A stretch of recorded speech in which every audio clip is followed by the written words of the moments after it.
இன்றைக்கி ஒரு snack recipe பார்க்கலாம். பாப்கார்ன் சிக்கன் எப்படி செய்யலான்றதை பார்க்கலாம் வாங்க. ஒரு பவுலில்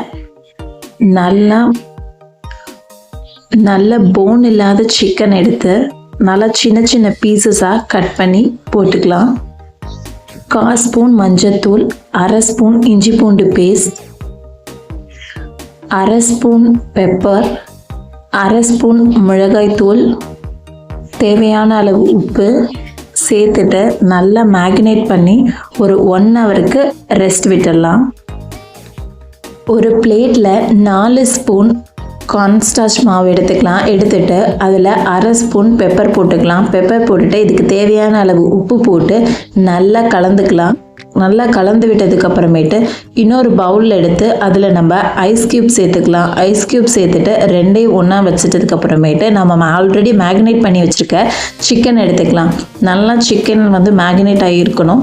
இருந்ததுக்கப்புறம் அதை எடுத்துட்டு அதை நம்ம ஆல்ரெடி நம்ம மிக்ஸ் பண்ணி வச்சுருக்கிற மாவில் இந்த சிக்கனை ஒன்று ஒன்றா எடுத்து நம்ம கோட் பண்ணிக்கலாம்.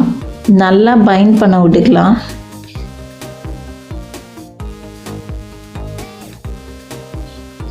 நல்லா சிக்கன் அதோட பைண்ட் ஆகணும்.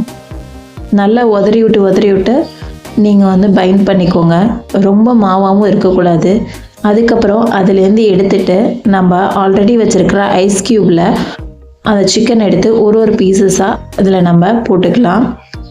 போட்டதுக்கப்புறமேட்டு திருப்பி அந்த ஐஸ் க்யூப்லேருந்து சிக்கனை எடுத்து திருப்பி நம்ம இந்த ஃப்ளாரில் போட்டு இன்னொரு மேக்னேஷன் பண்ணிக்கலாம். அதை ஒரு பீசஸாக இந்த மாதிரி மேக்னேட் பண்ணி நம்ம ஒரு பிளேட்டில் எடுத்து வச்சுக்கலாம்.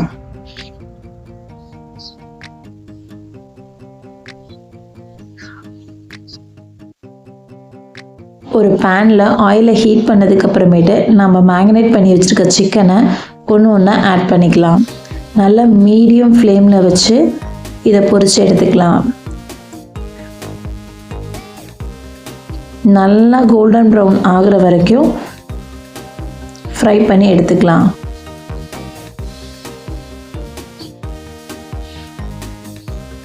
இது ரொம்ப டேஸ்டியாக இருக்கும். குழந்தைங்களுக்கு ரொம்ப பிடிக்கும். ட்ரை பண்ணி பாருங்கள். நல்லா கோல்டன் ப்ரௌன் ஆனதுக்கப்புறமேட்டு எடுத்துக்கலாம். ரொம்ப சூப்பராக இருக்கும். குழந்தைங்களுக்கு ரொம்ப பிடிக்கும். ட்ரை பண்ணி பார்த்துட்டு எப்படி இருந்துச்சுன்னு கமெண்ட் பண்ணுங்கள். தேங்க்யூ ஃபார் வாட்சிங்.